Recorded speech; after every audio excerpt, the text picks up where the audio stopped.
रात असामान्य रूप से शांत थी।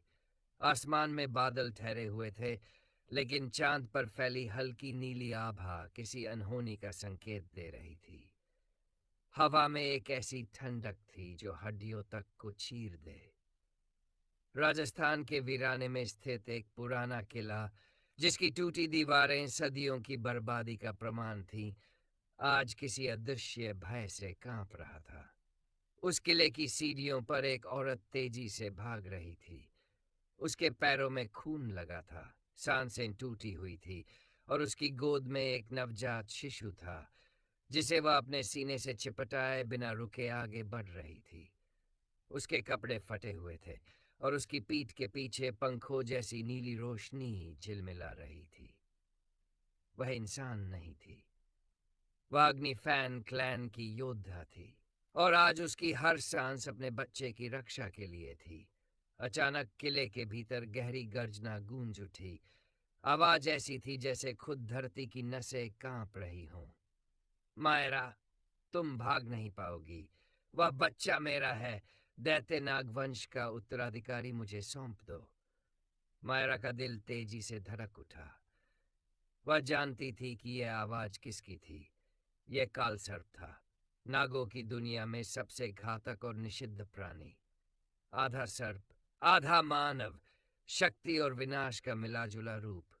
मायरा मंदिर के खंडहरों तक पहुंच चुकी थी। वहां एक टूटे हुए वेदी के पत्थर पर अचानक चांद की नीली आभा गिरने लगी। उसने बच्चे को वेदी पर टिकाया और उसके माथे को चूमते हुए धीमी लेकिन दृढ़ आवाज में कहा, आर्व मेरे पुत्र, तेरी नसों में बहने वाली शक्ति किसी को जात न होने पाए।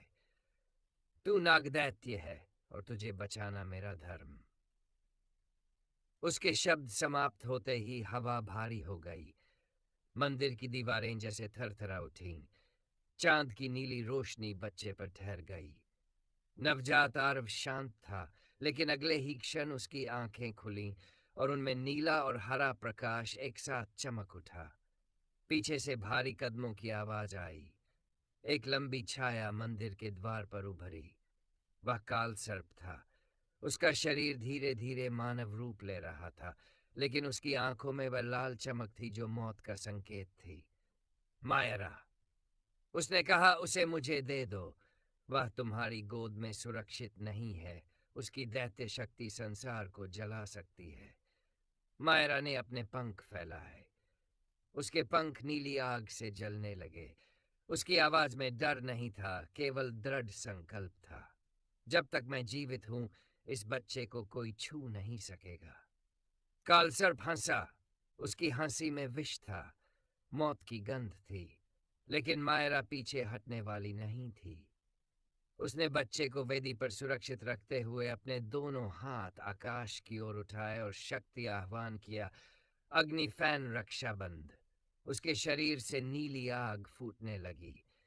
यह आग उसके शरीर को धीरे धीरे भस्म कर रही थी, लेकिन उसी आग से वेदी के ऊपर एक सुरक्षा वृत्त बन गया, जो बालक आर्व को ढक चुका था।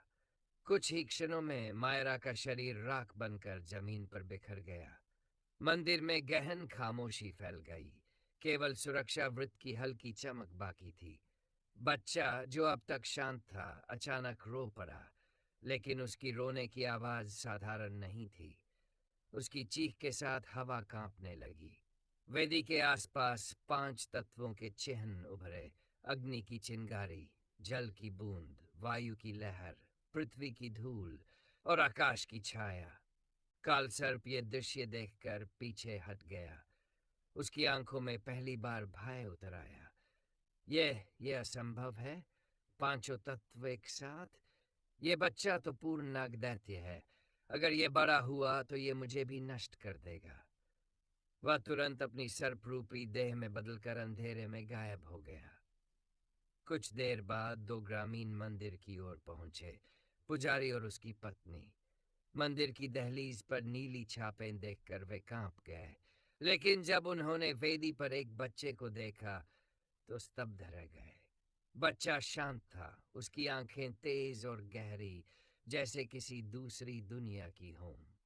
सत्री ने उसे उठाया और धीमे स्वर में कहा, लगता है देवताओं ने इसे हमें सौंपा है।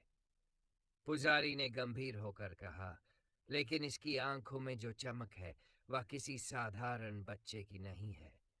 वे दोनों बच्चे को लेकर मंदिर से बाहर चले गए। जबकि वेदी का प्रकाश धीरे धीरे बुझ गया, दूर पहाड़ की चोटी पर कालसर्प की परछाई उभर आई। उसने अंधेरे में फुफकारते हुए कहा, आर्व, नागदैत्य, जिस दिन तेरे भीतर के तत्व जागेंगे उस दिन पूरी दुनिया कांपेगी और रात फिर से पहले जैसी शांत हो गई।